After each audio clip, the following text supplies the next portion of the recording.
அருட்பெருஞ்சோதி அருட்பெருஞ்சோதி தனிப்பெரும் கருணை அருட்பெருஞ்சோதி. எல்லா உயிர்களும் இன்புற்று வாழ்க, வள்ளல் மலரடி வாழ்க வாழ்க, கொல்லா விரதம் குவளை எல்லாம் ஓங்குக, நல்லோர் நினைத்த நலம் பெறுக, நன்று நினைத்த எல்லோரும் வாழ்க இசைந்து. உலக மக்களே, அறிவார்ந்த அன்பர்களே, ஆண்மநேய ஒருமைப்பாடுடைய அன்பர்களே, வல்லப்பெருமான கல்லிய திருவருட்பாவில் அருட்பெருஞ்சோதி ஆண்டவருடைய திருவிளையாடல் எப்படியெல்லாம் நடந்து கொண்டிருந்தது என்பதை விளக்கமாக கூறியிருக்கிறார்கள். அதை பார்த்து கொண்டிருக்கிறோம். அருட்பெருஞ்சோதியின் ஆண்டவரின் திருவிளையாடல். அருட்பெருஞ்சோதி ஆண்டவருடைய திருவிளையாடல் 1823ஆம் ஆண்டு தொடங்கி 1874 ஆண்டுகள் வரையிலும் 51 ஆண்டுகள் வரையிலும் எப்படியெல்லாம் திருவிளையாடல் நடந்தது என்பதை நமது இறைவன் வல்லப்பமானவர்கள் திருவருட்பாவிலே குறிப்பிட்டதை விளக்கி கூறியதை நாம் பார்த்து கொண்டிருக்கிறோம். ஒவ்வொரு பாடலின் மூலமாக பார்த்து கொண்டிருக்கிறோம். அதாவது இந்த பிரபஞ்சம் தோன்றிய காலத்திலிருந்தே 4 யுகங்களிலும் சமயங்களும் மதங்களும் மார்க்கங்களும் தோன்றி அதனுடைய பதத்தலைவர்களை அவரவர்கள் கற்பனைக்கு ஏற்றபடி உருவங்களை அமைத்து ஆலயங்களை அமைத்து வழிபட செய்து விட்டார்கள். மக்களும் வழிபட்டு கொண்டிருக்கிறார்கள். இந்த நிலை மாற வேண்டும். சமயங்களும் மதங்களும் மார்க்கமுடைய நிலை முடிவடைந்த பிறகு உலக மக்களுக்கு தேவையான ஒரு சுத்த சன்மார்க்கம் தேவைப்படுது, ஒரு மார்க்கம் தேவைப்படுகிறது. அப்போ அந்த சுத்த சன்மார்க்கத்தை மக்களிடம் சொல்லுவதற்காக சுத்த சன்மார்க்கத்தை உருவாக்கி அதை தன் மகனிடம் ஒப்படைப்பதற்காக ஒரு தாயின் வழியாக தனது மகனை வருவிக்க செய்தார் அருட்பெருஞ்சோதி ஆண்டவர். பிள்ளை பெருமானவர்கள் வருவிக்குற்ற பிறகு 8 ஆண்டுகள் வரையிலும் தான் யாரென்று தெரியாத நிலையில் இருந்தபோது 9வது ஆண்டிலே ஆட்கொண்டு அருளை கொடுத்துக்கிட்டு மறைந்து விடுகிறார். மறைப்பு நிலை ஏற்படுகிறது. அதாவது இறைவனால் வருவிக்கப்பட்டவன் என்ற நிலை மட்டும் அவருக்கு தெரிகிறது. மற்ற நிலைகள் எதுவுமே அவருக்கு தெரியாது, வெளியே சொல்லவும் முடியாது. அந்த காலகட்டத்தில் இறைவனிடம் எப்படி முறையீடு செய்கிறார்? வருவிக்கப்பட்டு 9வது ஆண்டு தொடங்கிய பிறகு அருட்பெருஞ்சோதி ஆண்டவர் ஆட்கொண்ட பிறகு இறைவனிடம் எப்படி முறையீடு செய்கிறார் என்பதை ஒவ்வொரு திருமுறையிலும் ஒவ்வொரு பதியத்தில் இருக்கின்ற பாடல் வழியாகவும், 2ஆம் திருமுறையிலே ஒரு பாடல் வழியாகவும், 3ஆம் திருமுறையிலே எப்படியெல்லாம் திருவொற்றியிலே இருந்து கொண்டு தியாகராஜ பெருமானை பார்ப்பதற்கு முயற்சி செய்தார் என்பதையும், 4ஆம் திருமுறையிலே எப்படியெல்லாம் அருளை பெற்றுக் கொண்டார் என்பதையும், 6ஆம் திருமுறையிலே வரும்போது சுத்த சன்மார்க்கத்தை பெற்ற பிறகு இவருடைய நிலை என்ன, அருட்பெருஞ்சாண்டவருடைய திருவிளையாடல் எப்படியெல்லாம் நடந்தது என்பதை ஒவ்வொரு பாடலின் மூலமாக நாம் பார்த்து கொண்டிருக்கிறோம். முதலாவதாக 1ஆம் திருமுறையிலே திருவருள் முறையீடு. வருவிக்க உற்றார், அந்த நிலை அவருக்கு தெரிகிறது. இறைவனிடம் எந்த அருளையும் பெற முடியவில்லை. அப்போ திருவருள் முறையீடு எப்படி முறையீடு செய்கிறார் பாருங்க. இந்த சமயங்களும் மதங்களும் மார்க்கங்களும் அந்த காலகட்டங்களில் இறைவனை எப்படியெல்லாம் உருவகப்படுத்தின என்பதை நமது பிள்ளை பெருமானவர்களும் இங்கே காட்டுகிறார்கள். காரணம், அந்த நிலையில் அப்போ அவர் இருந்து கொண்டிருந்தார். திருநூறு பூசி கொண்டிருந்தார், உத்ராட்ச மலையை அணிந்து கொண்டிருந்தார். எல்லாமே நடந்து கொண்டிருந்தது. ஏன்னா அப்போ அவருக்கு சுத்த சன்மார்க்கம் தெரியாது. அதன் பிறகு மகனை ஆட்கொண்ட பிறகு இதெல்லாம் உனக்கு தேவையில்லை என்று இறைவன் சொல்லுவார். அதையும் நம்ம பார்க்க போறோம். கீழ் உடையாய், பிறை கீற்று உடையாய், எங்கிலை தலைமேல் தாழ் உடையாய், செஞ்சடை உடையாய், எந்தனை உடையாய், வாள் உடையாய், மலை மானுடையாய், கலை மானுடையாய், ஆளுடையாய், மன்றுள் ஆட்டுடையாய், என்னை ஆண்டு அருளே என திருவிளையாடல் அப்போ ஆரம்பிக்குது. வல்லப்பமானவர்கள் ஒரு தாயின் வழியாக வருவிக்கூற்று 8 ஆண்டுகள் வரையிலும் எந்த விதமான ஒரு நிலை இல்லை. அப்போ ஒரு மனநிலை ஒரு நிலையில் இல்லாமல் தான் தனிப்பட்ட ஒரு நிலையை, தனிப்பட்ட ஒரு இடத்தை தேர்வு செய்து கொண்டிருந்தார்கள். 9வது ஆட்கொண்ட பிறகு இறைவனிடம் முறையீடு செய்கிறார். கீழ் உடையாய், விளக்கம் பாருங்க. கீழ் உடையாய் என்பது கோவணம் அணிந்த இறைவனே, கோவணம், இடுப்பிலை கோவணம் அணிந்த இறைவனே, பிழைக்கிற்றுடையாய், பிறைசந்திரனை சூடியவனே, செந்தாமரை மலர் போன்ற சிவந்த திருவடிகளை உடைய இறைவனே, செந்நிற சடையை உடைய இறைவனே, என்னை ஆட்கொண்டவனே. நல்லா கவனிக்கணும் நீங்க. என்னை ஆட்கொண்டவனே, சூளாயுதம் ஏந்தியவனே, உடையாளை, அதாவது உடையாள் என்பது இங்கு உமையாளை, உமையாளை உடையவனே, கலைமானை கையிலே ஏந்தியவனே, அடியார்கள் கூட்டத்தை உடையவனே, அம்பலத்தில் நடனமாடுகின்ற இறைவனே, என்னை ஆண்டு அருள்வாயாக என்று முறையீடு செய்கிறார். செஞ்சுதான் ஆகணும், வேற வழி இல்லை. ஏன்னா இறைவனுடைய திருவிளையாடல் நடக்கும்போது அவருக்கு எதுவும் தெரியாது. வருவிக்க உற்றவன் என்ற நிலை மட்டும் அவருக்கு தெரிகிறது. அதன் பிறகு 2ஆம் திருமுறைக்கு வருவோம். இரண்டாம் திருமுறையிலே புண்ணிய விளக்கம் என்ற தலைப்பிலே மனம் ஒரு நிலையில் இல்லாமல் எப்படியெல்லாம் மனம் அலைபாய்கிறது என்பதையும், அந்த மனத்தை அடக்குவதற்காக, அந்த உள்ளத்தை அடக்குவதற்காக சிவாய நம என்று நீரிடு, சிவாய நம என்று சொல்லி திருநீர் பூசிக்கோ என்று சொல்லுகிறார். இது உண்மை. அதன் பிறகு அதை வேண்டாம்னு சொன்னார், அதையும் சொல்லணும் நம்ம. ஏன்னா இறைவனுடைய திருவிளையாடல் அப்படிதான் நடந்துகிட்டு இருக்கு. இப்போ அந்த புண்ணிய விளக்கத்திலே 8வது பாடலில் விளக்கம் பாருங்க. என்ன இனிய இன்னமுதை இன்ப கருணை பெருங்கடலை உண்ண முடியா செழுந்தேனை ஒரு மால் விடை மேல் காட்டுவிக்கும் அன்ன வினையால் நெஞ்சே நீ அஞ்சே என் மேல் ஆணை கண்டாய் திண்ணமளிக்கும் திறமளிக்கும் சிவாயனமா என்று இடு நீரே. உள்ளமா, அதாவது மனம் அலை பாய்கிறது. அப்போ அந்த மனதிடம் சொல்லுகிறார், மனமே நீ பயப்படாதே, அஞ்சாதே, ஏன் நடுங்கிக் கொண்டிருக்கிறாய், எந்த துன்பமும் இல்லை. எப்படி என்றால் நீ சிவாயனமா என்று சொல்லி திருநீறு பூசிக்கோ என்று சொல்லுகிறார். அப்போ அது பூசிட்டா மனநிலை ஒருமைப்படும் என்ற ஒரு நிலையை அங்கே குறிப்பிடுகிறார்கள். ஏனென்றால் இவர் சமயங்களையும் மதங்களையும் மார்க்கங்களையும் சூழ்ந்த காலகட்டங்களில் அவரும் அப்படிதான் இருந்து கொண்டிருந்தார். வேற ஏதோ அவருக்கு தெரியாது. இறைவனுடைய திருவிளையாடல் நடந்து கொண்டிருக்கிறது. அப்போ இதனுடைய விளக்கம் பாருங்க. நினைப்பதற்கு என் மனமே நீ பயப்படாதே, அஞ்சாதே, நினைப்பதற்கு இனிய அமுதமான இறைவனை, கருணை பெறும் கடலை, எண்ணுவதற்கு அரிதான செழும் தேன் போன்ற இறைவனை, ஒரு பெரிய காலை மீது வரும் இறைவனின் காட்சியை நீ சிவாய நம என்று திருநீரிட்டுக் கொண்டால் பார்க்கலாம் என்றால் இந்த நிலை பிரபஞ்சத்திலே தொடர்ந்து கொண்டிருந்தது. உலகியலிலே மனது சரியில்லை, கோயிலுக்கு போகணும் அப்படின்னு சொன்னால் அங்கே இருக்கிறவங்கள சொல்லுவாங்க, தூக்கம் வரல, நைட்டெல்லாம் தூக்கம் வரல, பல சிந்தனைகள் வந்து கொண்டிருக்குன்னு சொல்லும்போது ஒன்றும் இல்லை, சிவாய நமன்னு சொல்லி திருநீர் பூசிக்கொண்டு சொல்லுவாங்க. இது காலகாலமாக பழக்கத்தில் வந்து கொண்டிருக்கிறது. மக்களை அந்த மாதிரி வழி நடத்தி சென்று விட்டார்கள். இப்போ அந்த மாதிரி மனமே நீ பூசிக்கோ, பூசிக்கிட்டால் இப்படியெல்லாம் ஒரு நிலை உனக்கு கிடைக்கும். அதோடு மட்டுமல்ல, ஏற்கனவே உனக்கு ஏற்பட்ட துன்பங்களால் துயரங்களால் நீ துன்பப்படும் போது அதையெல்லாம் நீக்கும். அந்த துன்பங்களை எல்லாம் நீக்கிவிடும் மனமே, நீ பயப்படாதே, உனக்கு மன உறுதி கிடைக்கும், மன வலிமை கிடைக்கும். அதனால் மனமே, நெஞ்சே, நீ சிவாய நம என்று சொல்லி திருநீறு பூசிக்கோ என்று சொல்லுகிறார். இது ஒரு நிலை, இறைவனுடைய திருவிளையாடலுடைய ஒரு நிலையில் நடந்து கொண்டிருக்கிறது. இப்போ 3ஆம் திருமுறைக்கு வருவோம். இப்போ இந்த இரண்டு பாடல்களை பார்க்கின்ற விளக்கம் பார்க்கும்போது வல்லப்பமானவர்கள் திருவொற்றியூருக்கு செல்லவில்லை. 3ஆம் திருமுறையில் தான் திருவொற்றியூருக்கு செல்லுகிறார். அங்கதே 3ஆம் திருமுறை உருவாகிறது. இப்போ திருவருள் முறையீடு செய்தார். நல்ல கவனிச்சுட்டே ஒன்று நீங்க. அதுக்கப்புறம் மனதை கட்டுப்படுத்த முடியாமல் உள்ளத்திடம் சொல்லுகிறார், நீ சிவாய நம என்று சொல்லி திருநீர் பூசிக்கோன்னு சொல்ற. இப்போ 3ஆம் திருமுறைக்கு வரும்போது இறைவனுடைய திருவொற்றியூரில் இருக்கின்ற இறைவனை தியாகராஜ பெருமானுடைய பவனியை பார்ப்பதற்காக திருவொற்றியூர் சொல்லுகிறார். இது தொடர்ந்து நடைபெற்றுக் கொண்டிருக்கிறது.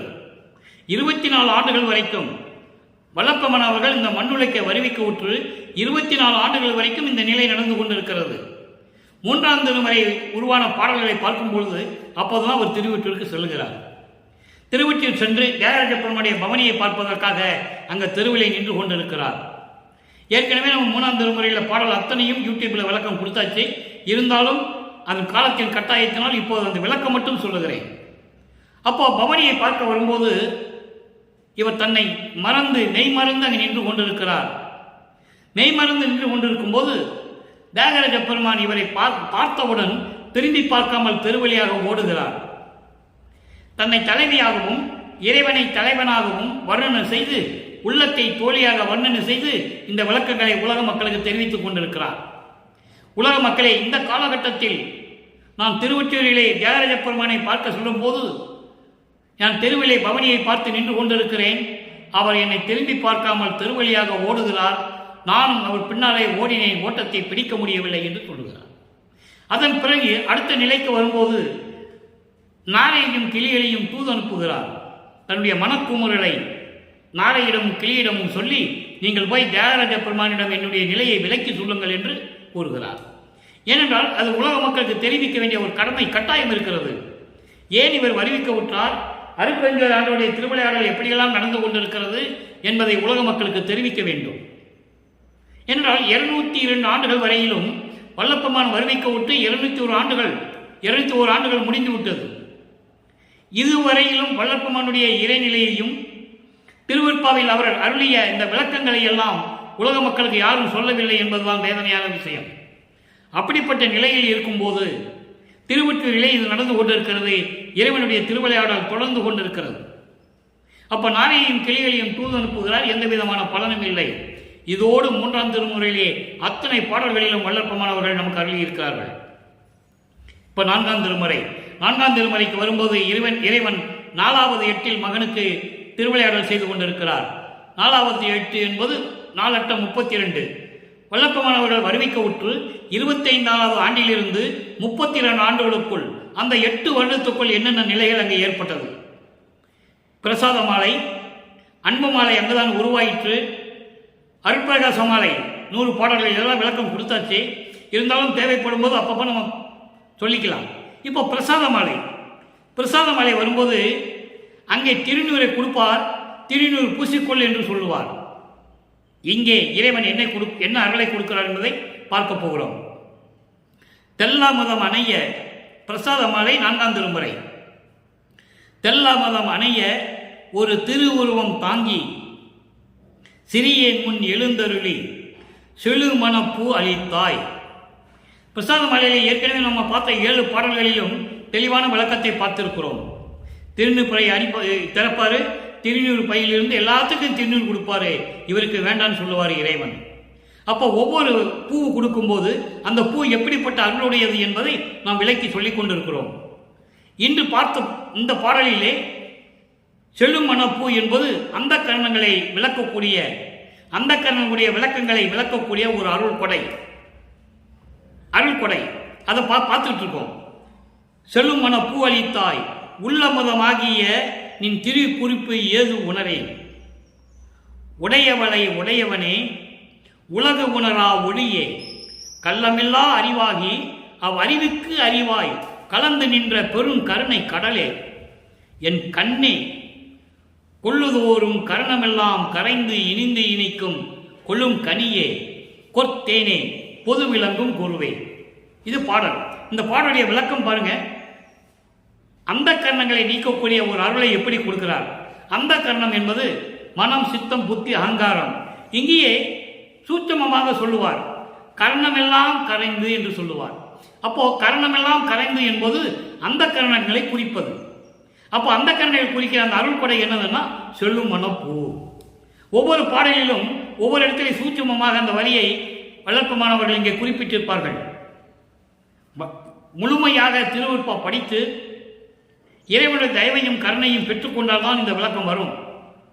ஒவ்வொரு பாடலிலும் ஒவ்வொரு விளக்கத்துக்கு தேவையான ஒரு பொருள் எங்கேயாவது அந்த பாடலிலே ஒரு வரியிலே இருக்கும். இப்போ அந்த கரணங்களுடைய நீக்கக்கூடிய அந்த அருளை எப்படி கொடுக்கிறார் என்பதை விளக்கமாக பார்க்க போகிறோம். நல்ல கவனிங்க. தெளிந்த அருளமுதம் போன்ற ஒப்பற்ற அருள் தேகம் தாங்கி இந்த மகன் முன்னால் எழுந்தருளி செழு மணப்பூ ஒன்று அளித்தாய். அந்த செழு மணப்பூ என்பது அந்த கரணங்களை நீக்குவது, அடக்குவது. மனம், சித்தம், புத்தி, அகங்காரம். இதை எப்படி அடக்குவது என்பதை பின்னாலே ஒரு பாடலில் நம்ம பார்க்க போறோம். உள்ளத்தில் ஊறுகின்ற அமுதமாகிய உன்னுடைய அருள் உள்ளத்தின் நோக்கம் எது என்று எனக்கு தெரியவில்லை. நீ என்னை பற்றி என்ன நினைத்துக் கொண்டிருக்கிறாய், எதுக்காக இதை நீ கொடுக்கிறாய் என்று எனக்கு தெரியவில்லை. காரணம் அப்போ அவர் இந்த விளக்கம் தெரியாது. தத்துவங்களை கடக்கக்கூடிய ஒரு அருள் வல்லமையை கொடுக்கிறார். ஆனால் தத்துவங்களை கடக்கக்கூடிய அந்த நிலை அவருக்கு தெரியாது. நல்லா புரிஞ்சுக்கணும் நீங்க. அதை அருட்பெருஞ்சோதி அட்டகத்திலே சொல்லுவார், முடிவாக சொல்லுவார். தத்துவங்கள் அனைத்தும் தனித்தனியாக கடந்தேன், தத்துவாதீத மேல்நிலையில் சித்தியல் முழுதும் தெரிந்தேன், அவை மேல் சிவநிலையை தெரிந்திட சென்றேன் என்று சொல்லுவார். அப்ப அந்த தத்துவங்களை கடக்கக்கூடிய அந்த அருள் வல்லமையை கொடுக்கிறார். அதான் ஒரு பூ, மணப்பூ, செழும்பணப்பூ, சுடற்பூ என்றெல்லாம் சொல்லுவார். இப்போ தத்துவங்களை கடக்கன்னு சொல்லும் போது நீங்க அகவலையை படிச்சிருப்பீங்க. ஏழா நிலை மீசை ஏற்றி எந்தனக்கே ஆறாறு காட்டி அருட்பெருஞ்சோதி என்று சொல்லுவார். அதான் இது. அந்த செழுமண பூ என்பது தத்துவங்கள் ஏறாநிலைமிசனை ஏற்றி வைத்து ஆறாறு காட்டிய அருப்பெருஞ்சோதி, அதன் பிறகு கடத்திய அருப்பெருஞ்சோதி என்று சொல்லுவார். ஏறா நடுமைசை ஏற்றி ஈண்டு என்னை ஆறாறு கடத்திய அருப்பெருஞ்சோதி என்று சொல்லுவார். முதல்ல காட்டிய அருப்பெருஞ்சோதி, அப்புறம் கடத்திய அருப்பெருஞ்சோதி. அப்படி அந்த கரணங்களை நீக்கக்கூடிய அந்த வலிமையை கொண்ட ஒரு அருள் கொடையை எனக்கு கொடுத்தாய். அதோடு மட்டுமல்ல, என் அம்மை சிவகாமி வள்ளியை உடைய இறைவனே, உடையவளை உடையவனே என்று சொல்லுகிறார். என் அம்மை சிவகாமி வள்ளியை ஒரு பக்கமாக வைத்துக் கொண்டிருக்கின்ற இறைவனே, உலகம் உணர முடியாத ஒளியே, யாரும் பார்க்க முடியாத இறைவன் என்று சொல்லுவார். இதெல்லாம் விளக்கம் நான் 3 வருஷமா சொல்லிட்டு இருக்கேன். இறைவனை யாரும் பார்க்க முடியாமல் இருக்கின்ற அந்த நிலையை திருவருட்பாவிலே பல இடங்களிலே பலப்பமாக நமக்கு உணர்த்தி இருப்பார்கள். தினமும் பார்த்து கொண்டிருக்கிறோம். அப்படி யாரும் அறிய முடியாத ஒளியே, குற்றமில்லாத அறிவாகி, அந்த அறிவுக்கு அறிவாகி மெஞ்ஞான அறிவு. அறிவுக்கு அறிவு என்பது மெஞ்ஞான அறிவு. அறிவு வேறு, மெஞ்ஞான அறிவு வேறு. ஞானம் வேறு, மெஞ்ஞானம் வேறு. சிவன் வேறு, சிவம் வேறு. இதெல்லாம் நம்ம விளக்கங்கள் நிறைய பார்த்திருக்கிறோம். இப்போ அந்த நிலையில் இருக்கின்ற இறைவனே, நினைக்கும் போதெல்லாம், நான் நினைக்கும் போதெல்லாம் அந்த கரணங்கள் எல்லாம் நீங்கி அருளோடு விளங்கும் இறைவனே, இப்படி இருக்கின்ற இறைவனே, தேன் போன்று இனிக்கும் இறைவனே, ஒப்பற்ற இறைவனே, எல்லா உயிர்களுக்கும் விளங்குகின்ற இறைவனே, அம்பலத்தில் விளங்கிக் கொண்டு அருள் நடனம் செய்து கொண்டு அருளாட்சி செய்து கொண்டிருக்கின்ற இறைவனே என்று விளக்கம் கொடுக்கிறார். ஆக திருநீர் பையை அறுத்து திருநீர் கொடுக்கல.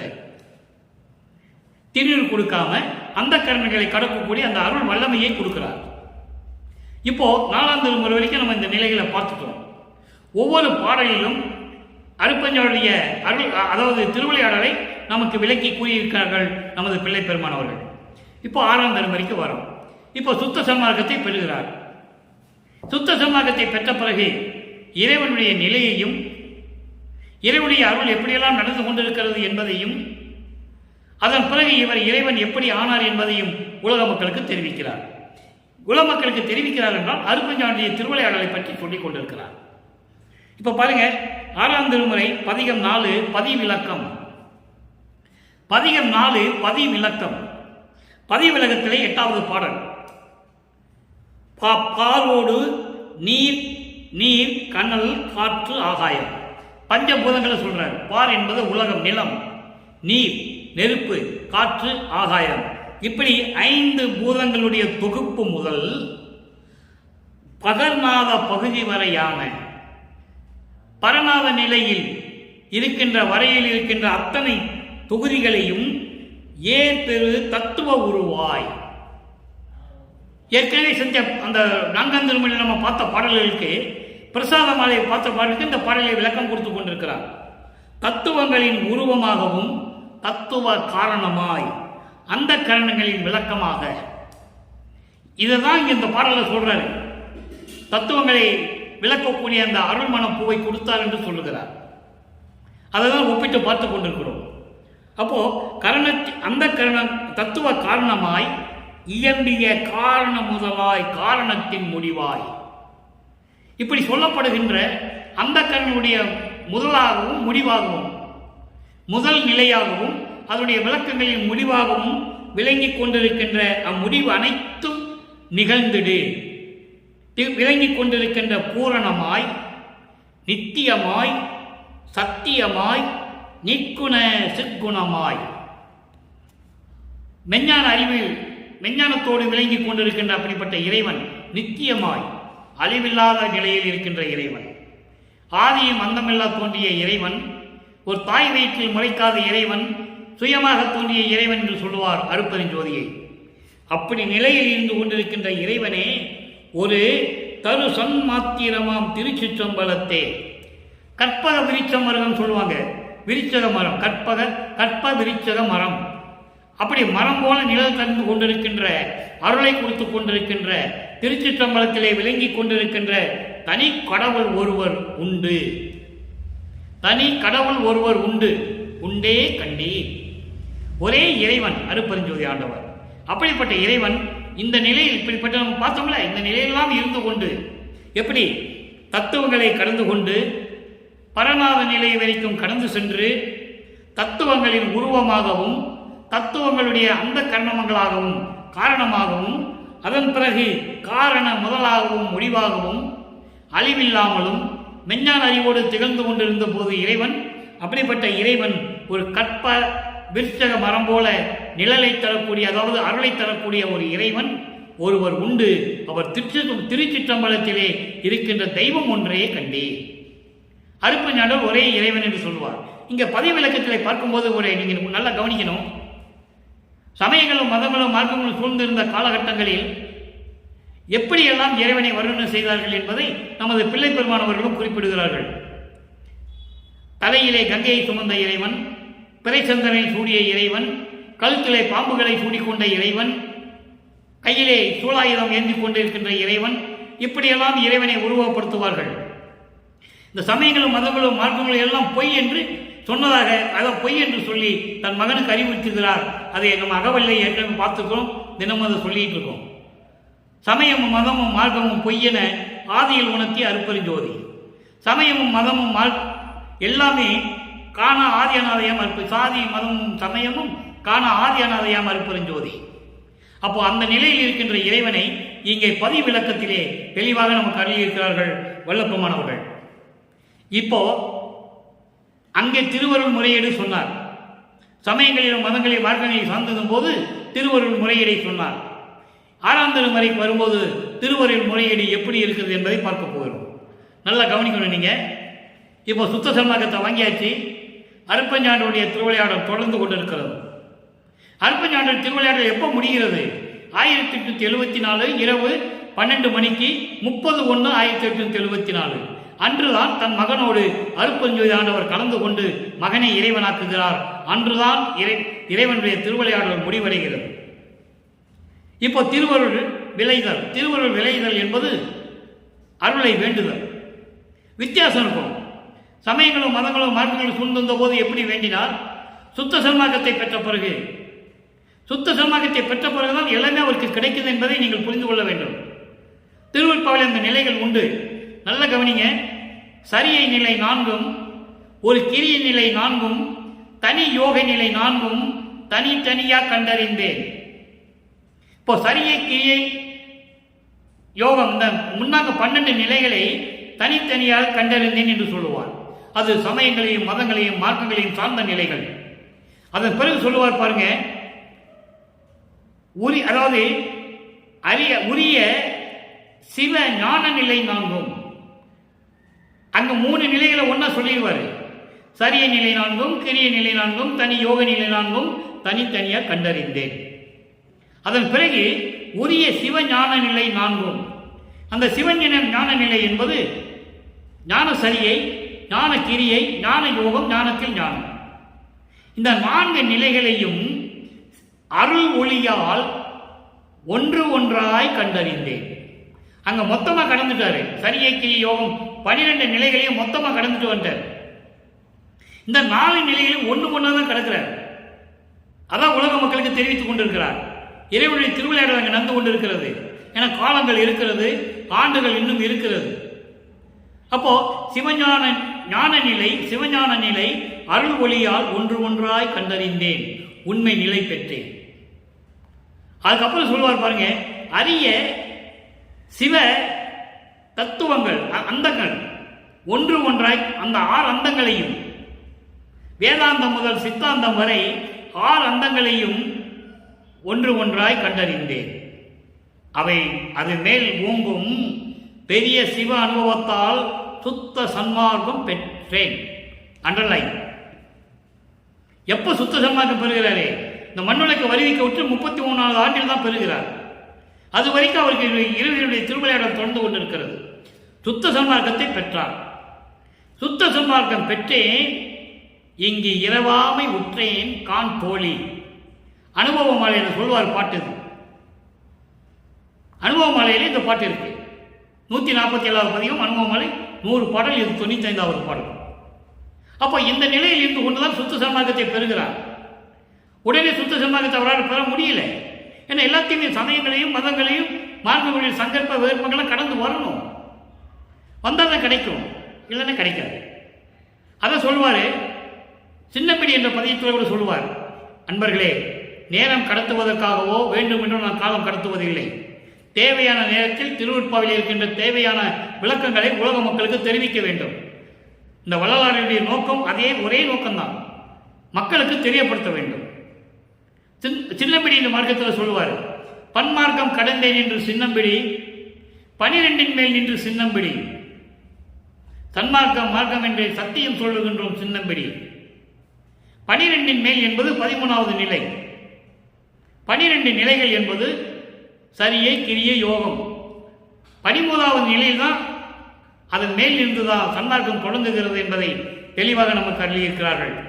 இப்போ அந்த நிலையில் பார்க்கும்போது அப்படிப்பட்ட ஒரு கடவுள், சுத்த சன்மார்க்கத்தை சேர்ந்த தலைவன், சுத்த சன்மார்க்கத்தின் தலைவன், ஆரிய மந்தமில்லா தோன்றிய இறைவன் ஒருவன் உண்டு, அவர்தான் அருப்பெருஞ்சோதி என்ற நிலையை இந்த பாடலிலே நமக்கு அருளியிருக்கிறார்கள். அடுத்து திருவருள் விளைதல். நல்ல கவனிங்க. தந்தையும் தாயும் குருவும் யான் போற்றும் சாமியும் பூமியும் பொருளும், சொந்த நல்வாழ்வும் நேயமும் துணையும் சுற்றமும் முற்றமும் நீ என்றே சிந்தையுற்று இங்கே இருக்கின்றேன். இந்த மண்ணுலகிலே உன்னாலே வரிவு கூற்ற பிறகு தாயும் தந்தையும் நீதான், எனக்கு குருவும் நீதான், நான் போற்றுகின்ற சாமியும் பூமியும் பொருளும் எல்லாமே நீதான் என்று நான் சிந்தையில், அதாவது உள்ளத்தில் மகிழ்ந்து கொண்டிருக்கிறேன். நீயே என் தந்தை அருளுடையா என்னை நேர்ந்து பெற்ற தாயே என்று சொல்லுவார். என்னையும் இரக்கந்தன்னையும் ஒன்றாக இருக்க இசைவித்து மன்னி வாழ்வுற என்னை வருவித்த கருணை வள்ளல் என்று சொல்லுவார். வருவித்த வண்ணமும் நானே, இந்த மாநிலத்தை செய்யும் வண்ணமும் நான் தானே, திருவுற்றி அருளை பாரீர் என்று சொல்லுவார். இறைவன் என்னை வருவியை புற்றான், அருளை கொடுத்தான், பிரபஞ்சத்தை இயக்கிக் கொண்டிருக்கிறேன் என்று சொல்லுகிறார். இறைவனுடைய திருவிளையாடலை சொல்லிக் கொண்டிருக்கிறார் உலக மக்களுக்காக, தெரிவிக்க வேண்டும் என்பதற்காக. ஏனென்றால் இந்த பிரபஞ்சம் தோன்றிய காலத்திலிருந்தே எல்லா திருவிளையாடலையும் சொன்னார்கள். 200 ஆண்டுகளுக்கு முன் நடந்த அருப்பெருஞ்சோதி ஆண்டவருடைய திருவிளையாடலை உலக மக்களுக்கு யாரும் சொல்லவே இல்லை. அதுதான் விஷயம்.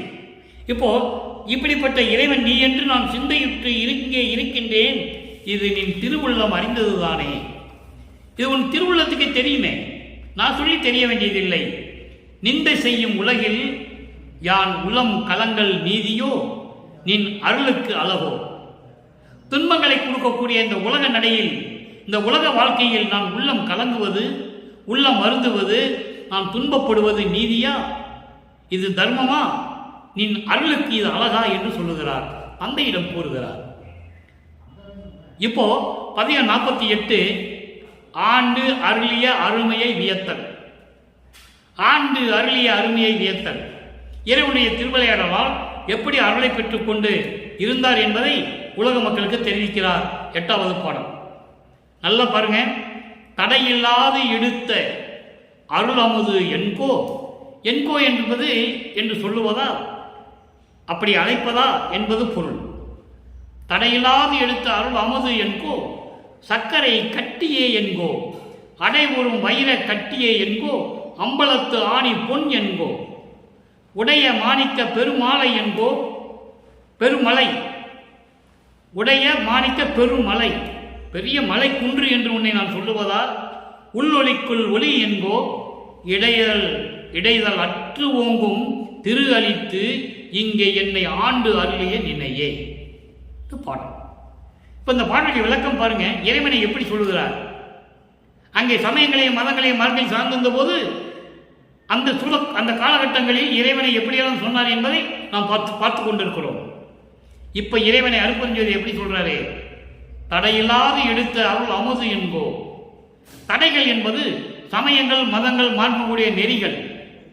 அப்படிப்பட்ட தடைகளை எல்லாம் நீக்கி என்னை தூக்கி எடுத்து என்னை ஆண்டு அருளிய அமுது என்று உன்னை சொல்லுவதா? ஆண்டு அருளிய அமுது என்று சொல்லுவதா? இதுதான் இங்கு சொல்லுவார். எல்லாமுடைய அருப்பெருஞ்சோதி அற்புத கடவுளே, இது தொடங்கி எக்காலத்தும் சுத்த சன்மார்க்கத்தின் முக்கிய தடைகளாகிய தடைகள் என்று சொல்லுவார். அதை மக்களுக்கு சொல்ல வேண்டும். யாரும் சொல்லலையே. முக்கிய தடைகள் என்று சொல்லுகிறார் சன்மார்க்கத்துக்கு, சுத்த சன்மார்க்கத்துக்கு முக்கிய தடைகள் என்று சொல்லுகிறார். அப்படிப்பட்ட சமயங்கள், மதங்கள், மார்க்கங்கள் என்பவற்றின் ஆசார சங்கற்ப விகற்பங்களும்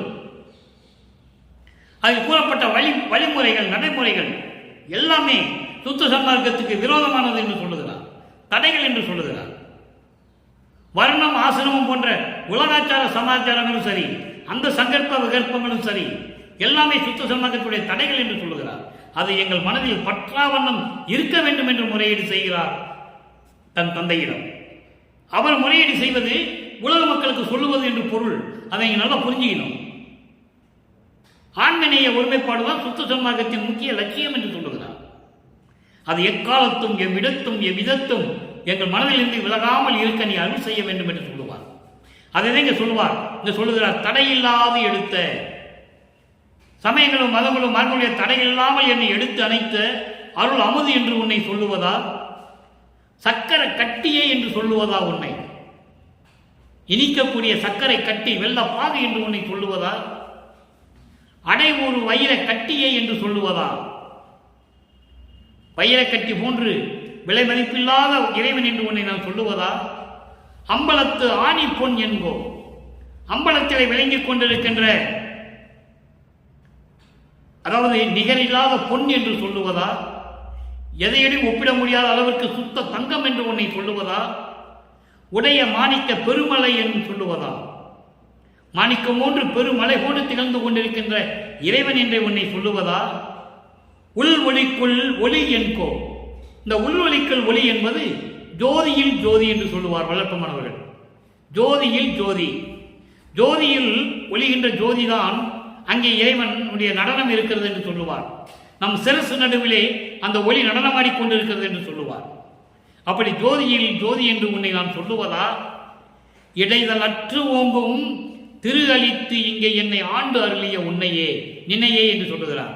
இடைதல் அற்று ஓங்கும் என்பது அழிவில்லாமல் விளங்கிக் கொண்டிருக்கின்ற, அதாவது இந்த தேகத்தை உன்னாலே இந்த மண்ணுக்கு வருவிக்க உற்று அழியக்கூடிய இந்த மனித உடம்பை நீ எனக்கு கொடுத்தாய். இறைவன் கொடுத்ததுதானே.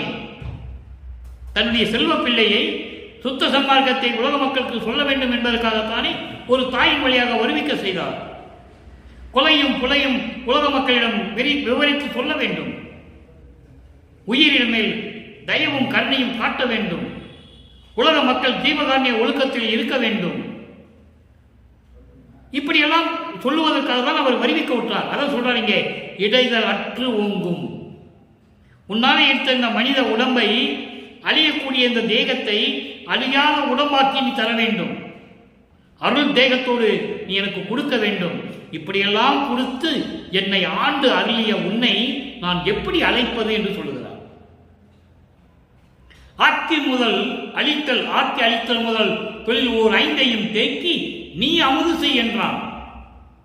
ஏற்கனவே இந்த பிரபஞ்சம் தோன்றிய காலத்திலிருந்து 5 தொழில்களை யார் செஞ்சது? பிரம்மன், திருமால், ருத்திரன், மகேஸ்வரன், சதாசிவம். தனித்தனி அவங்களுக்கெல்லாம் தனித்தனி ஆளுகளுக்கு 5 தொழிலை கொடுத்தாரு. இப்போ சுத்த சன்மார்க்கத்தை மகனுக்கு கொடுத்து 5 தொழில் ஒன்னா நீ தான் செய்யணும்னு சொல்ற. ஆட்சி அழித்தல் முதலாம் தொழில் 5ஐயும் தேக்கி அமுது நீ செய் என்றான். தூக்கி எடுத்தான், அணைத்தான், இரவா தேகம் கொடுத்தான். சிற்றம்பலத்து என்கோ என்று சொல்லுவார் அந்த பாடலிலே. அதான் இங்க சொல்றாரு, இடைதல் அற்று ஓங்கும், அழிவில்லாமல் விளைக்கக்கூடிய அந்த தேகத்தை நீ எனக்கு கொடுத்தாய். என்னை ஆண்டு அருளிய உன்னை நான் எப்படி அழைப்பது என்று சொல்லுகிறார். ஆக இறைவனுடைய திருவிளையாடல் தொடர்ந்து கொண்டிருக்கிறது. இப்ப தேகத்தை கொடுத்துட்டாரு, சுத்த சன்மார்க்கத்தை கொடுத்துட்டாரு, எல்லா நிலையும் கொடுத்துட்டாரு. இப்ப இவரோட 2.5 கலக்கணும் இல்ல, அது நம்ம போக போக தான் பார்க்க முடியும். ஒரே நாளில் எல்லாத்தையும் சொல்லிட முடியாது. 4 வருஷத்துக்கு சொல்லணும். அவ்வளவு விஷயங்கள் திருவருட்பாவில் இருக்கு. இப்போ இந்த நிலையை பாருங்க. இப்போ இங்கே என்னை ஆண்டு அருளிய உன்னை நான் எப்படி அழைப்பது என்று சொல்லிவிட்டார்.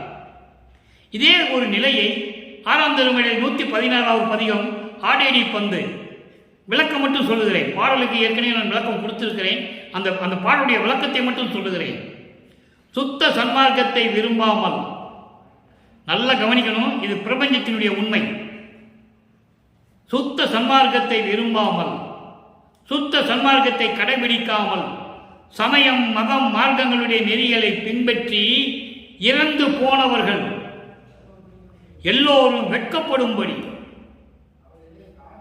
வெட்கப்படும்படியும் உலகத்தார் எல்லோரும் காணும்படியும் இரவா பெருவரம் நான் பெற்றுக்கொண்டேன்.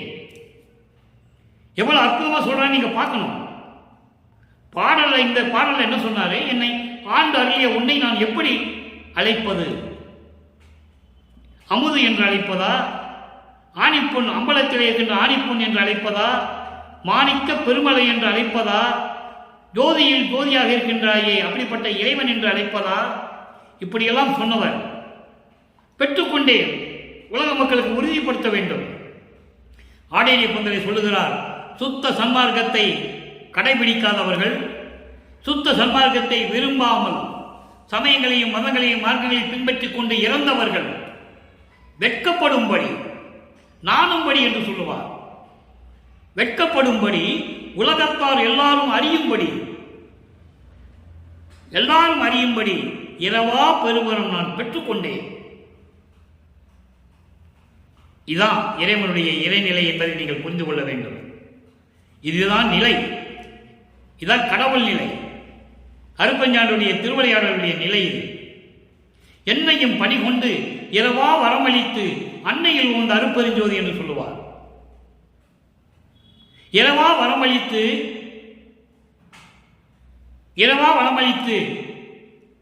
அறவாளியாம், அதாவது இரவா வரமளித்து என்னை மேலேற்றிய அறவாளியாம் அருப்பெருஞ்சோதி என்று சொல்லுவார். என்னையும் எம்மையும் இறையும் பிரியாது, எம்மையினும் என்னை விட்டு இறையும் பிரியாது அம்மையும் அப்பனுமாம் அருப்பெருஞ்சோதி என்று சொல்லுவார். இவ்வளவு விளக்கங்கள் திருவருட்பாவில் இருக்கின்றன. எனவே அன்பர்களை இன்று பார்த்த பாடிய விளக்கம் நிறைவேறப் போகிறது. இதையே ஏன் வருவிக்க விட்டார் என்ற ஒரு நிலை இன்னொரு முறை சொல்ல வேண்டும். அது ஒரு பாடலிலே இருக்கிறது. அகத்தை கருத்து புறத்தை வெளுத்திருந்த உலக அனைவரையும் சகத்தை திருத்தி சன்மார்க்கத்தை அடைவைத்திட அவரும் இகத்தை பரத்தை பெற்று மகிழ்ந்திடுவதற்கென்றே என்னை உகத்தே இறைவன் வருவிக்க உற்றேன், அருளை பெற்றேனே. நல்லா பாருங்க, வருவிக்க உற்றேன் என்று சொல்ல மட்டும் நிறுத்தியிருக்கலாம். அருளை பெற்றேனே என்று சொல்லுகிறார். அப்போ அருளை பெற்றேனே என்பது இதற்கு முன்னால் சமயங்களிலும் மதங்களிலும் மார்க்கங்களில் இருந்தபோது இறைவனுடைய திருவிளையாடலால் எனக்கு எதுவுமே கிடைக்கவில்லை. இப்படி இந்த உலகத்தை அனைவரையும் சன்மார்க்கத்திலே மக்களை கொண்டு வந்து சேர்த்து அவங்க எல்லா நிலையிலும் இன்பமாக இருக்க வேண்டும் என்பதற்காகவே என்னை இறைவன் இந்த முகத்தை, அதாவது இந்த கலியுகத்தினுடைய இறுதி கட்டத்தில் என்னை வருவிக்க செய்தார். இறைவனால் நான் இறைவனாகவே வருவிக்க விட்டேன், அருளை பெற்றேனே என்று சொல்லுகிறார். அருளை பெற்றேனே என்பது இந்த பிரபஞ்சத்தை இயக்கக்கூடிய அத்தனை அருள்களையும் நான் பெற்றுக்கொண்டேன் என்று சொல்லுகிறார். எனவே அன்பர்களே, என்னுடைய விளக்கம் நிறைவேறுகிறது. எளிமையான விளக்கம் என்று. எனவே அப்படிப்பட்ட நிலையில் இருக்கின்ற வளர்ப்பெருமானை, இறையில் இருக்கின்ற இறைநிலையில் இருக்கின்ற வளர்ப்பெருமானை நீங்கள் கடவுளாக அருப்பெருஞ்சோதி ஆண்டவராக நினைக்க வேண்டும். அதனால்தான் சொன்னார், இறைவன் ஒருவன் தான் இருக்க வேண்டும் என்பதற்காகத்தான் நீங்கள் அருப்பெருஞ்சோதி ஆண்டவரை வணங்குங்கள் என்று சொன்னார். காரணம், நானும் இறைவன் ஒன்றுதான் என்று சொல்லுவார். நான் தானானான், தான் நானானான், நானும் தானுமானோம் என்று சொல்லுவார். நானும் அருப்பெருஞ்சோதி ஆண்டவர் ஒன்றுதான், நாங்கள் ஒன்றாகிவிட்டோம் என்று சொல்லுவார். பெற்றேன் என்றும் இரவாமை வேதம் நவிந்தே இறைவன் என்னை உற்றை கலந்தான், நானும் அவனை உற்றை கலந்தான் ஒன்றானோம். எற்றை அடியேன் செய்த தவம் யாரே புரிந்தார். எப்படி சொல்றார் பாருங்க. ஆக அப்படிப்பட்ட நிலையில் இரண்டர கலந்து விட்டார்கள். தன் மகனை அருப்பஞ்சாண்டவர் இறைவனாக்கி விட்டார் என்பதை கூறி, மீண்டும் நாளை அருப்பஞ்சாண்டுடைய திருவிளையாடல் தொடரும் என்பதை கூறி, நீங்கள் சன்மார்க்கத்தில் இருந்து கொண்டு, சுத்த சன்மார்க்கத்தில் இருந்து கொண்டு இறைவனை வணங்கி அருப்பெருஞ்சோதி அருப்பெருஞ்சோதி தனிப்பெருங்கனை அருப்பெருஞ்சோதி என்று வணங்கி, ஜீவகாரணிய ஒழுக்கத்தில் இருந்து கொண்டு இந்திரிய ஒழுக்கம், கர்ண ஒழுக்கம், ஜீவ ஒழுக்கம், ஆன்ம ஒழுக்கம் ஒன்றை முடிந்த அளவு பின்பற்றி கொண்டு கொலையும் புலையும் தவிர்த்து சைவ நெறியில் இருந்து கொண்டு உருவ வழிபாடு இல்லாமல் ஜோத வழிபாடு செய்து மகாமந்திரத்தை சொல்லி நீங்கள் இறைவனை வணங்கி இறைவனுடைய அருள்களையும் செல்வங்களை எல்லாம் நீங்கள் பெற்றுக்கொண்டு இந்த வையகத்திலே நீங்கள் வாழ்வாங்க வாழ வேண்டும் என்று வாழ்த்தி இந்த வல்லவார் பூரியான் விடைபெறுகிறேன். மீண்டும் நாளை சந்திப்போம். அருட்பெருஞ்சோதி ஆண்டவருடைய திருவிளையாடல் தொடரும். நன்றி, வணக்கம். அருட்பெருஞ்சோதி அருட்பெருஞ்சோதி, தனிப்பெரும் கருணை அருட்பெருஞ்சோதி.